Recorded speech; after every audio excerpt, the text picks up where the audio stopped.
Hi, everyone. Welcome to the first No Name reading of 2021. We're really excited to bring you readers Emily Rao, Ashley Strosnider, and Cameron Steele tonight. We're just going to jump right in. I'm Jess, I'm your host, and Jamaica Baldwin is also here. She's going to be our back end, just kind of organizing things. So our first reader right off the bat is Emily Rao. All right. I'm going to introduce Emily. So Emily J. Rao is the managing editor of the Willa Cather Archive and a PhD candidate in the English department at UNL.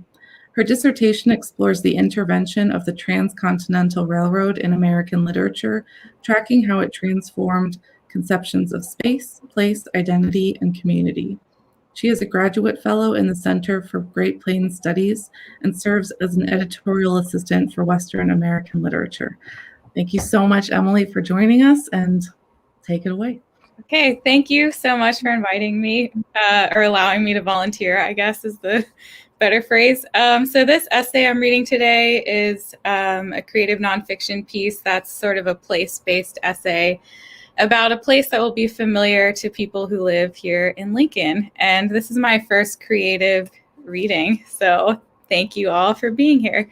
So I do have some photos to share of the place I'm writing about, which is Salt Creek here in Lincoln. So I'll share my screen, and this should work.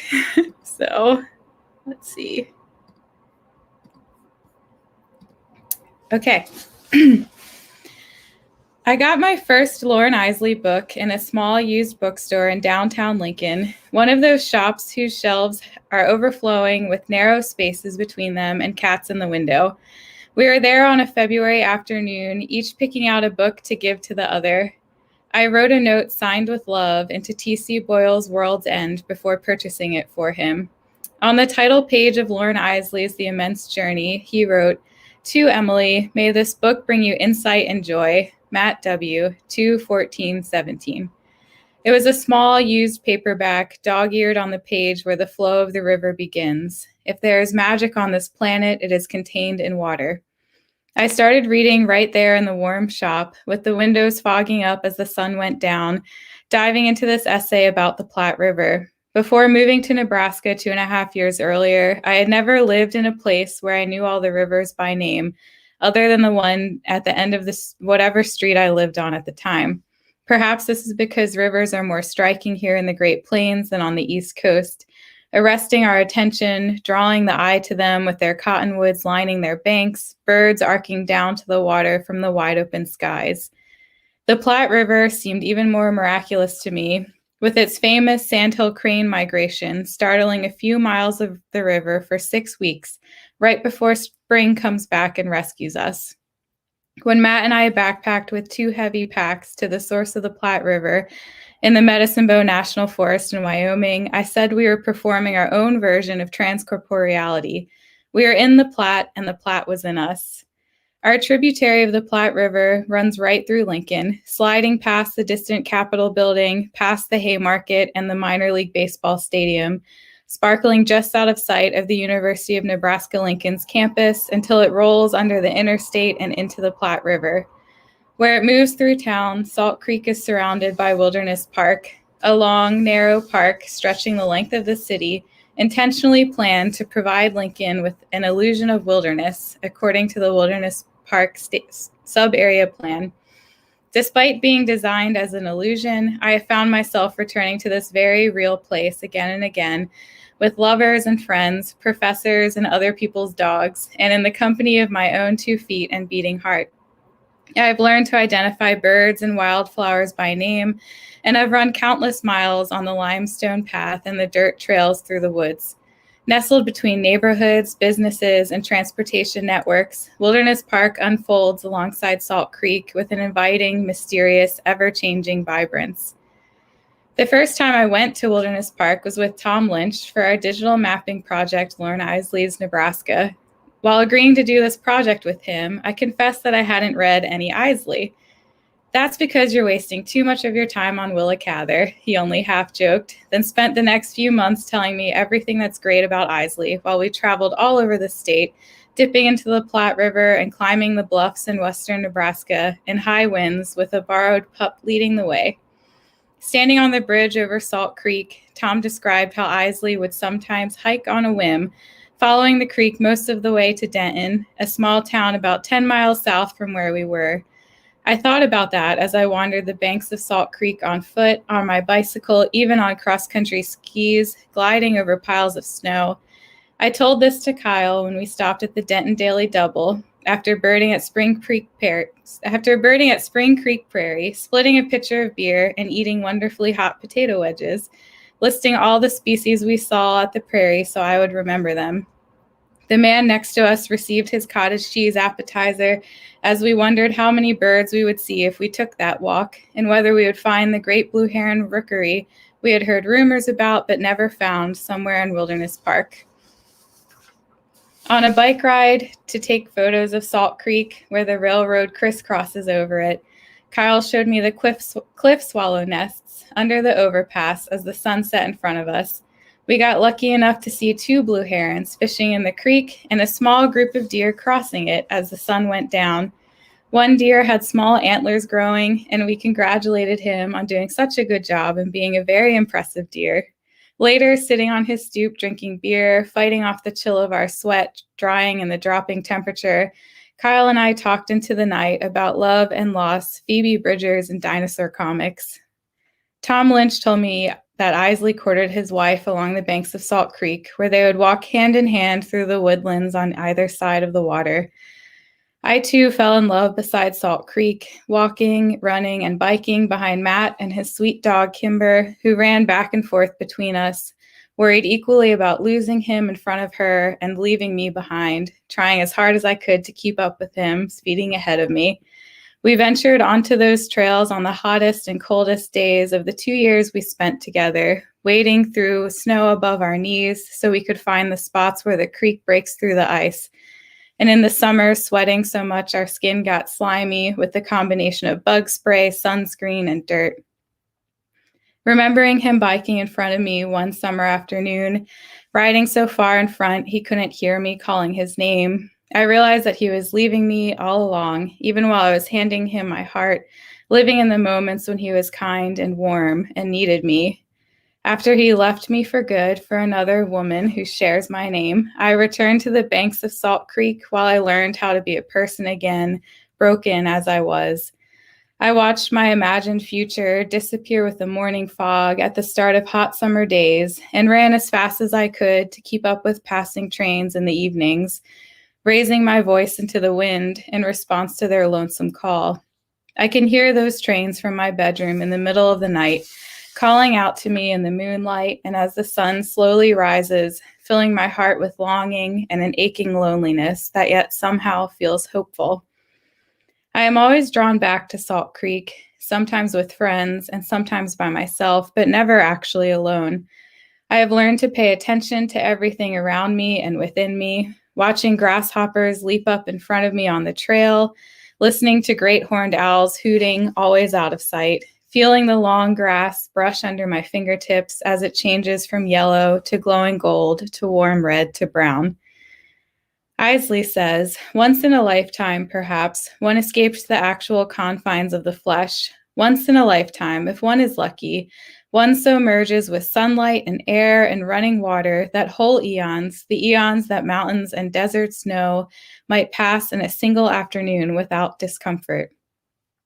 I feel this on the banks of this strange creek that runs through such a crowded urban landscape, protected by a strip of woodlands so narrow that people driving west out of town could miss it if they blinked. Highways cross over Salt Creek and train tracks run alongside it, yet it continues to contain secrets that one must be quiet and still to discover, like the critically endangered Salt Creek tiger beetle, who lives on in the saline wetlands sustained by the creek despite the continued incursions onto its territory. Corey and I visited the saline wetlands often as the weather grew warmer last year, usually before or after getting burgers and milkshakes. His dog, Emmy Lou, and I would scamper off together while Corey photographed birds, with me letting her lead the way hot on the trail of a bullfrog or muskrat, dragging me into the water behind her. Corey told me about pulling many a short-nosed gar out of Salt Creek on flies while we snuck up behind a green heron who looked at us suspiciously before taking flight. I told him about the week I drove to Omaha every day for a conference, leaving at sunrise each morning, and how I'd look out my window as I crossed Salt Creek on 180 and see a great blue heron in the water, catching the sunlight on its gray-blue wings. Corey's gone now, back in northern Alberta, but he sends me photos and videos of sandhill cranes flying over him on their way south, reminders of the magic contained in the waters of Nebraska, water whose substance reaches everywhere, as Isley says. It touches the past, it prepares the future. It moves under the poles and wanders thinly in the heights of air. It can assume forms of exquisite perfection in a snowflake or strip the living to a single shining bone cast up by the sea. Next to Salt Creek, I fell in love again, unexpectedly and recklessly, in one magical, dangerous night in the darkness on the edge of town. The railroad tracks were lined with flowers that could grow between them because trains only pass over these tracks once a day. Everything seemed golden, especially the man walking in front of me with long strides and a Western-style hat pulled down over his eyes, his cigarette lighting a golden path in the darkness. He gestured into the beautiful night around us, asking me what I saw. "All I see is you," I said. His eyes, when he looked at me, were as clear and sharp as the stars above us as I laid my neck on the cold phalange T-rail and he kissed me. I felt like I could smell the salt of the creek silently running along beside us. Thank you.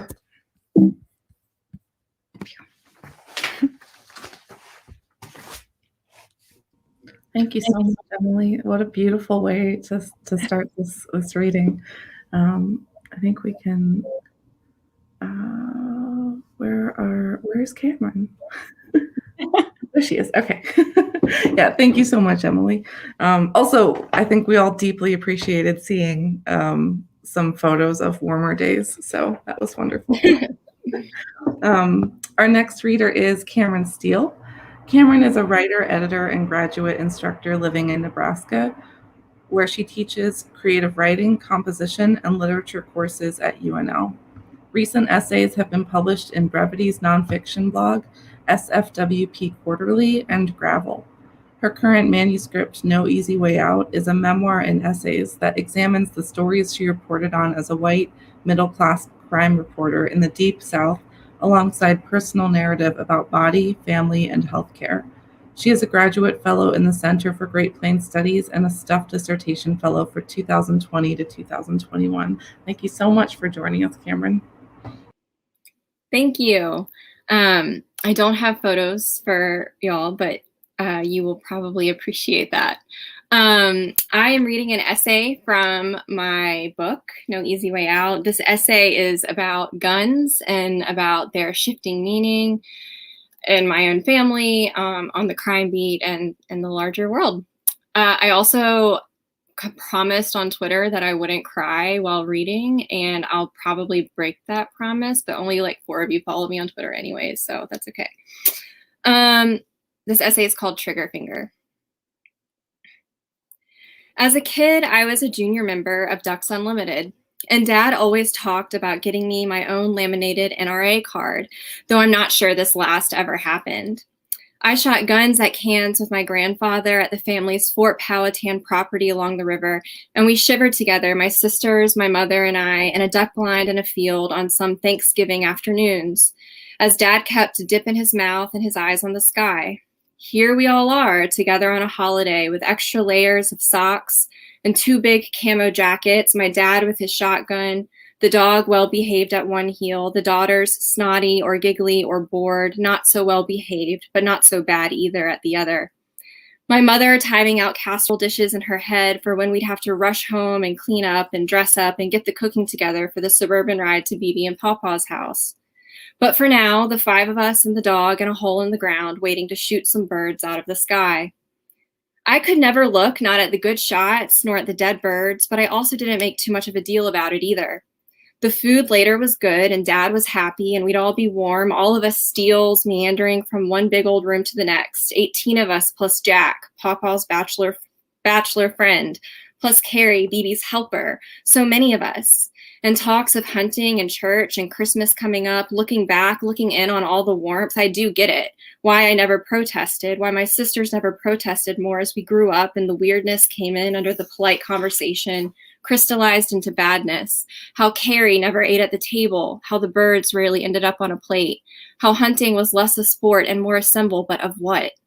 There was an idea about the Southern gentleman that got bandied about, but not really even. I would have craved the philosophy of that, the philosophy of anything as a kid. It was unspoken. It was a given. My aunt had married a man who did not like to hunt, and it was said like this by my dad and Uncle Burke, or by Papa, or by Dad and Burke and Papa together with corkscrew smiles and bitten off words. Oh, Bill.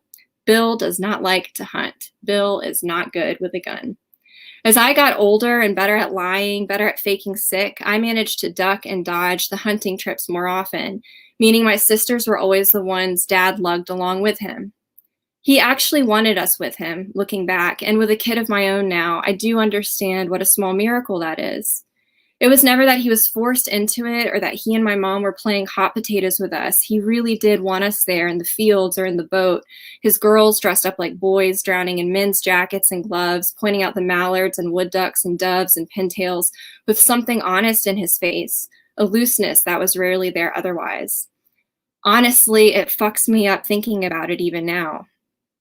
The first and only poetry award I won in college was a sestina I wrote about this feeling, embellishing it, giving it character, a scene, a lineage.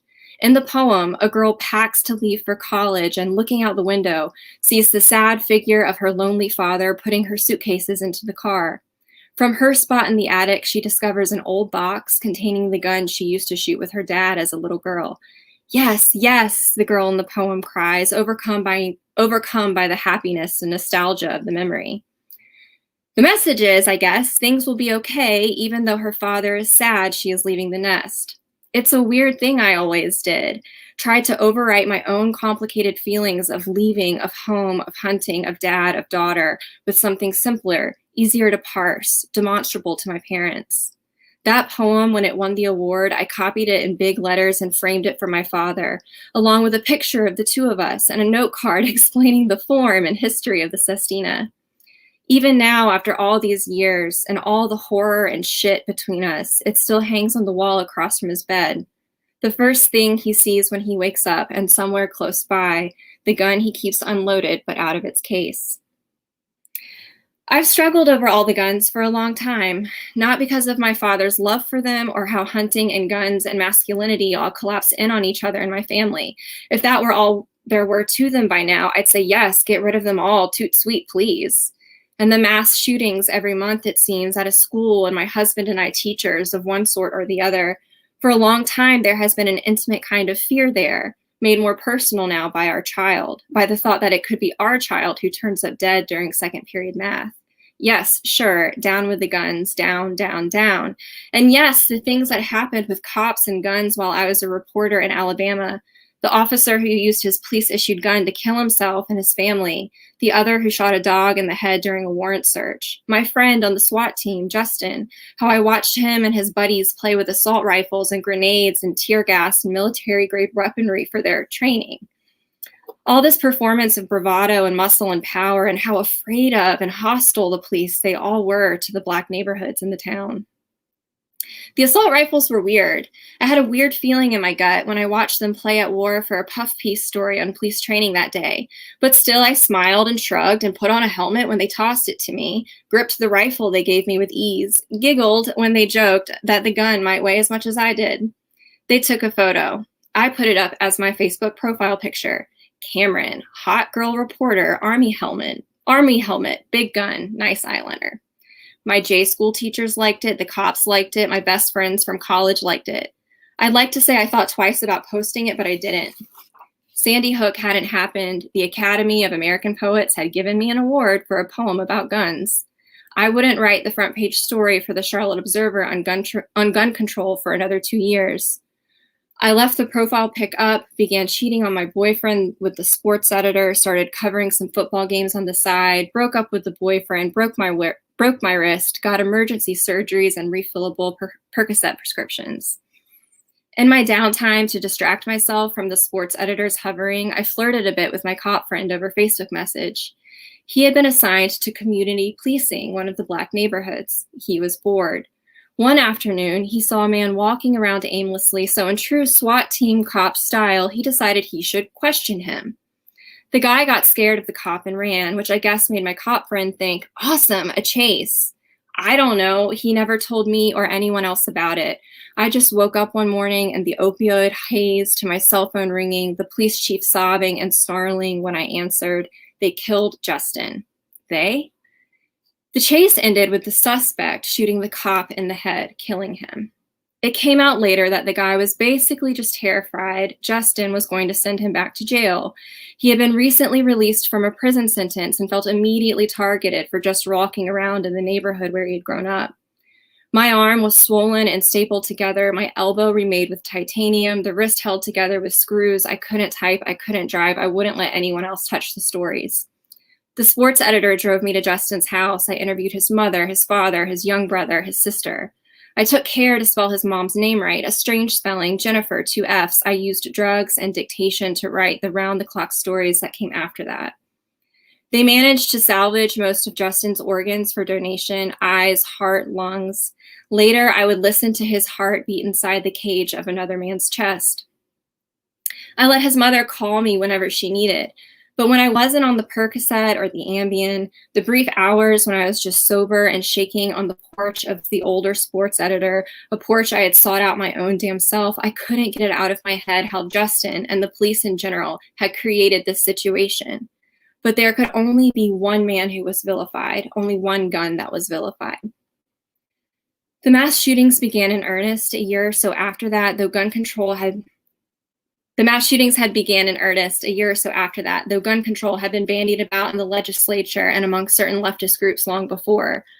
But by the time I'd landed the job on the crime desk in Charlotte, the sports editor following me there in spite of our breakup, it was the kind of story that all editors wanted on their front pages. Everyone wanted to point at something and say, this is it. This is the thing that will solve our problems with death now that it has come through the doors of middle-class schools and white neighborhood malls. And sure, it's been a long time coming for us in America to examine our relationship to guns. But why does the conversation always feel so skewed, like code for something else? The way it only examines guns in the hands of a certain skin color or class and not on the hips of cops or in the corners of old family homes where violence happens alongside the warmth, along with the inheritance. One spring, as an instructor at the University of Nebraska, a kid in my class, a guy who wanted to be a Marine, really loved guns. He talked about them all the time while other students shuffled in their seats, and I cleared my throat a lot or tried to redirect the conversation back to essay forms and structure, braided, list, hermit crab.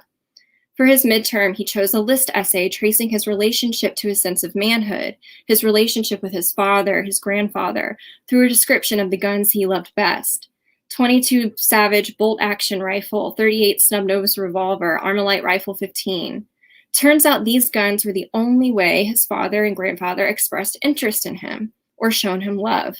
Taking him to the gun range, the patience of searching for just the right model, the thrill of finding the money to pay for it, collection of metal, trigger finger as family, as the only path a poor rural white kid had to build up a sense of special knowledge or care.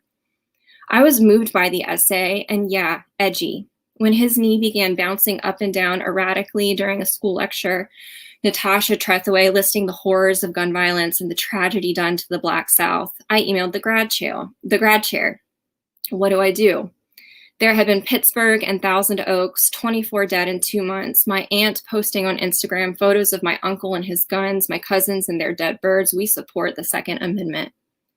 My advisor and the head of the composition program wanted me to get the police involved, to have an officer sit down and talk to my student or start attending my classes or something. I kept thinking about the cops I knew and their guns and their pensions and my father and his loose face when he had his trigger finger ready and how hard it was to know the line between what turned someone into what. But fear and surveillance and 1A articles about needing more fear and surveillance, I don't know, man. It hasn't really seemed to work out. Still, for our midterm conference, I met with a student in the library, agreeing to have an officer nearby to observe. When we met, my student said, "Thank you." My student said, "How can I make this essay better?" My student said, "It was hard growing up on a farm with divorced parents, my dad always away." And I said, "I can imagine," though I couldn't. And I said, "I can imagine," and did remember the weight of the SWAT gun in my hands and the thought, man, oh man, if Dad could see me now. Thank you. Thank you so much, Cameron. Oh my goodness, that was wonderful. Just, yeah, thank you. We're so glad to have you here tonight. All right, so our next and our final reader tonight is Ashley Strosnider. Ashley, where is she? Oh yeah, Ashley Strosnider is a writer and editor living in Nebraska, where she recently served as managing editor of Prairie Schooner. She holds an MFA from the University of South Carolina and has attended workshops at Tin House and elsewhere. Her writing has appeared or is forthcoming in Joyland, Near South, Fifth Wednesday, Smoke Long Quarterly, and Monkey Bicycle, among others. Thank you so much, Ashley. Yeah. Thank you so much, Jess, for having me, and Jamaica and Katie Maria as well. I spent about 7 years in the department, so it's a real honor to be invited back to do this reading with a couple of my close friends, and a real treat to hear from Emily's essay and, gosh, Cameron's work too. So I'm honored to be here. I'm going to read just a chunk of a long story. I think all you need to know is that it's about a dude whose cat has gone missing. I know Emily shared some photos of like beautiful warm weather days. This is a cold, cold story. The cat's name is Jag, which is short for Mick Jagger, but if you want to hear Jack, that's fine. It's called Throwing Stones. Russ wasn't saying much. The cat had been gone for 3 days, and Russ was mostly sure the cat was probably dead, by lynx or by bear or by freezing to death under somebody's snowed-in car. What Rice said to him was, "Jag's probably fine. He's always fine, bud." Rice said this a lot, about cats or their parents or their friends, all up and down Bell Street or Hudson or Churchill or Anniston. The thing was, everybody was probably always fine. Hang a left out of the Legion, and even the old-timers crossing over to the beer store on Railway, down to Front Street or up to Cemetery Road, even they were always pretty all right, too. It wasn't that bad things didn't happen in their shitbucket town, just that if they did, out here, it was natural. Either literally natural, just Mother Nature being herself doing what she did, or that was just the natural progression of things since the paper mill had closed, and by now they were used to it, such that it was expected, such that it felt natural, even if it wasn't, for half the town to be unemployed, and half the town to be drunk or high, and not always the same half either. Fine was, of course, a relative term. If nobody was, then everyone was. Searching for a lost cat was not as charming a party trick as having a cat trot up behind you out of the dark, having tracked you a full 20 blocks across town. The guys could both tell that pretty quickly, although there were not a lot of people they were trying to charm. There were girls to sleep with, sure, but these were girls they'd known their whole lives, and these girls were technically women now, and there was not a ton of charming to it. Either everyone was drunk, or everyone was cold, or everyone was bored enough to partner up. Or maybe some of the girls really did know they were pretty nice guys deep down, guys who'd once been pretty bad at spelling, or guys who'd once scored a game-winning goal in bantams, guys who took their hats off and did not curse in front of the old vets at the Legion, but bought the drinks anytime one of them started storytelling. The girls knew these were guys who'd be glad to work hard and give them a good life if the opportunity ever again presented itself. They all knew they'd probably have to move if that's what they really wanted, but nobody really wanted to, so maybe that wasn't what they wanted after all. The party was, like Old Man Coco had told them, at Horace's. "Naylor," said Russ, unzipping his backpack. Horace grabbed the beer and nodded. "Naylor? I don't even know her," said Rye, and then on cue the rest of the guys joined in and said, "Naylor!" whinnying and braying and snorting. "That's my name, don't wear it out," said Horace. "Where's Jag?" he asked as Rye kicked the door shut. "Was gonna ask you the same thing," said Rye. Russ still wasn't saying much. "Been about 3 days." "You think he's okay?" Luce asked. Her real name was Amanda, but round about grade 6, they'd all started calling her Goose, short for long legs, loosey-goosey, but they switched it over to just Loose when she got hot in junior high. She was still pretty hot, taught the Zumba classes their moms all took at the rec. Jag? Yeah, he's probably fine. Jag's always fine, bud, said Rye, who said this a lot. You're always saying everybody's probably fine, even when we're most of us pretty objectively fucked, said Coco. Nah, Luce is fine, said Horse, by which I mean fine. She blew smoke straight at his face, but this could hardly even be considered rude, considering how the garage was pretty full of smoke already. I really do hope he's okay, she said. I love that cat. Why don't you marry him? Said somebody or other, and at this point it hardly mattered who was saying what. They all had their own catchphrases and specific dictions, but it was mostly just a shared vocabulary, a conversational playbook they'd been perfecting going on 30 whole years now. Very little of what any of them said anymore could rightly be claimed as any single owner's intellectual property. Not like any of them were lawyers, except Luce, anyway, and a lot of good that had done her, getting 2 whole degrees just to bring them back here. You're not saying much, Coco said, sitting down next to Russ on the old party couch he kept in his garage. This was why all their cars were snowed in outside, so people could have party couches in front of their party TVs in their party garages. It wasn't that they didn't have house couches in front of their house TVs inside their actual houses, but no one really just walked into somebody's actual house when they got bored like they could wander party garage to party garage. Hanging out in garages was just a good way of helping make sure anybody who was lonely could find a place to stop in for a quick beer and a chat, maybe a smoke or a toke. Though they probably could have wandered into each other's houses too, seeing as how almost nobody locked their doors. Bears sometimes wandered down from the mountains, sure, but it wasn't like way up north, that town with the polar bear attacks that had made it actually illegal to lock your door. Because when a person needed to take cover from a polar bear, it didn't matter whose front door he was closing on its snout. It didn't matter what you'd been doing inside either. Watching a movie, making dinner, sleeping, fucking, because none of it was as important as making sure a neighbor didn't get shredded by a polar bear. Thing was, the bears didn't even usually eat people, so it'd be a senseless waste to let your neighbor die like that just because you were in the shower. You'd open a door naked if you thought it would save someone's life, wouldn't you? Somebody had asked at one of the parties once. What a weird premise for a porno, Luce had replied.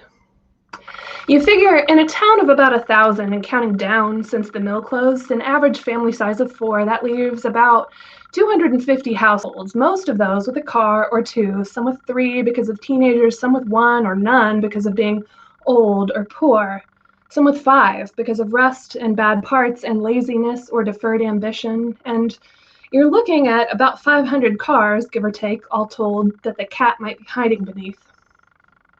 You think we should look under the cars? Asked Russ. What in the fuck would you be looking for under a car? Somebody said. His dick, I heard it's so small it could fall out of one of the holes in his pockets. Oh man, drop the empty pack some sweetie wrote her number on the back of. I'm looking for my cat. You guys might know him. Jag, you know, the one who's missing.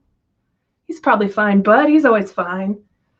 Rye had a smoke in each hand by now and a bottle in each hand too, had traded up to OVs from the cans Russ had brought, and Russ wondered briefly if 2 substances in each hand counted as quadruple fisting, but fact was Rye still only had 2 fists, no matter how full they were, though back in their junior B days, before they packed it in and came home, Rye could drop the mitts and fight like he had 5 fists. 5 for fighting, bud, was what Rye had always said, wiggling his fingers.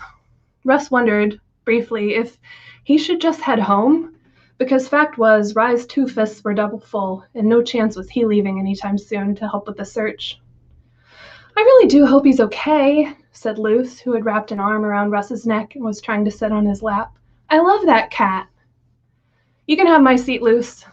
He uncurled her arm from around him and curled it up against her own chest, getting a good feel of her boobs while he was at it, just so she'd laugh, so she'd know there were no hard feelings. Of course he still thought she was hot. He stood up anyway. You know your mom wasn't in class this afternoon? She squinted and tilted her head.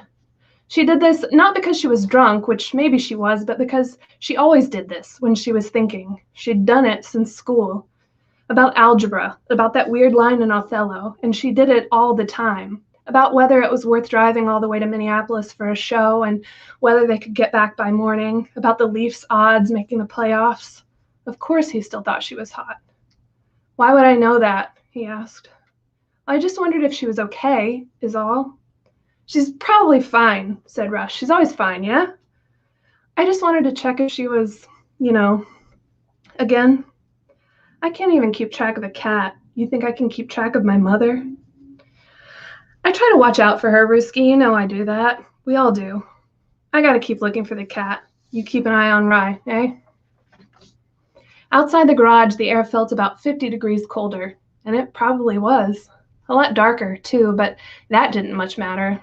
Russ could find his way home half frozen and blindfolded. He had done this not once, but twice the winter before, just to prove a point. He'd thought that once would be enough to prove that point quite clearly, but the next weekend, everybody started reminiscing, all, remember that time Russ said he could find his way home blindfolded? And he fucking did it, too. And anybody could do that. Like, we ain't all got the town memorized. And if a palm reader took a look at my hand, she'd say, what the fuck? This is just a map of the shitbucket town. No wonder you got no lifeline. And a lot of heart, though. Heartline. That's a thing, too, right? And I'll show you a hard line. And in your pants, yeah, we get it. And all I'm saying is, I bet he couldn't do it twice. And could you do it twice, Ruski? And fucking A rights he could. And do it, bud. So he'd gone and done it again. As good an excuse as any to leave a party early. No missing cat necessary. This time he could see, no blindfold, and so he kept his eyes open. He was looking for the cat, not for bears, but it never hurt to stay aware, he knew. He was looking at the moon, at the way the mist danced in the air, frozen where it hung, suspended under street lamps. He was looking at the lake, what he could see of her. She kept covered up under sheets of snow this time of year, and it was hard to tell where the land stopped and the water started if you didn't have the whole town mapped onto your veins, including right where the boardwalk gave way to marshy grass and right where the grass bowed down into the inland ocean. He thought about the logs his grandfather used to float across the bay, and he thought about the way they'd pulped them down, turning forests into newspapers, giving rise to the town. He thought about the Finns who had shipped their houses across the ocean to rebuild them here, and for what? He thought about walking out into the marina and was surprised to catch himself wishing it was summer. Some years, it felt like summer only lasted for about 2 weeks, and he wasn't much given to it, always sweating in August, feeling filthy. He was made for winter and wouldn't trade it. Even if he had the money when he got old, by some miracle that might someday find him gainful employment again, he wouldn't want to snowbird it. But for that brief moment, he'd been thinking that if it had been summer, he could have checked the marina, where the cat might have been scrounging fish scraps under the cleaning tables, or might have been curled up in someone's sailboat, or might have been not curled up at all, but sitting in the captain's seat, planning his escape. Russ had an easier time imagining his cat shoving off, moving on, than he did imagining himself doing it, which made him sad. Not at the thought of Jag being so willing to leave him behind, but at the thought of himself being so unwilling to leave any of it. He thought about walking straight out onto the lake in some sort of dramatic gesture, tempting fate, daring the ice to crack and take him, stomping hard enough to call in Mishu Pishu, the great lynx, to ask him where his own cat had gone. But with the lake frozen solid as rock, it wouldn't have been any more dramatic than walking down the middle of 2nd Street. So he did that instead. Thank you. I'll stop there.